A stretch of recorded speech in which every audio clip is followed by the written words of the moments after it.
Good morning. Time for another Take Time Tuesday. We start by breathing, so breathe in, breathe out.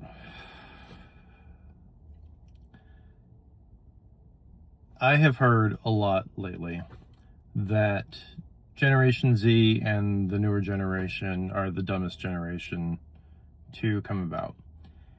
And despite social media trying to make you think that, that's not only not true, that's very dangerous. And here's what I mean by that. Yes, statistically, they are less educated and they do some pretty stupid stuff. But so did we when we were that age. But they are a byproduct of the older generation not teaching them. I've seen nearly 5 decades now of how generational parenting is eroded and disproportionately undermined the generational gaps at a time when we have literally the world at our fingertips and all the information in the world that we never use because we don't know how to use it. The boomers were more concerned with teaching Gen X to be quiet and follow the rules.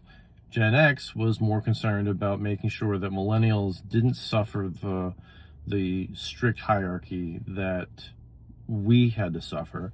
The millennials gave too much free rein to Gen Z because they felt that the world was just unfair to them, and nobody's taking credit for parenting across the generations as a culture.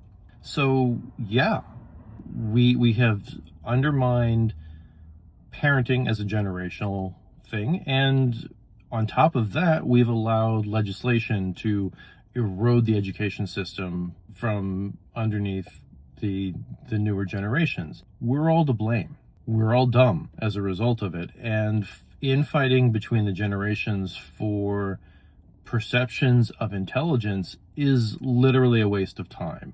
It is more productive to open discourse between the generations and bring knowledge back. And that's particularly hard when you go into the older generations because brain plasticity and the fact that they're set in their ways and they don't generally want to listen to outside opinions. But on the other side of that, the younger generations are still full of the fire of conviction and stubborn. Get over it. As a Gen Xer myself, we are notorious for sitting on the sidelines and watching the generations fight around us, and we're just as culpable for that. And there are many reasons why we do that make sense in a cultural context generationally. Fortunately, social media has kind of gotten us out of our shells and started to interact with the other generations, and that's a good thing. Now we need to take it a step further and actually be beacons of pro-generational intelligence. We are at a time in history where the sum knowledge of humanity is at a peak, but the average intellect of a person is minimal. And that's by design. That's because the people in power and control have designed it that way to keep you tractable and allow for continued infighting so that they can do things without your interference. We need to stop that. We have the tools to stop that. The only thing stopping us is us. Something to think about. Y'all have a good day.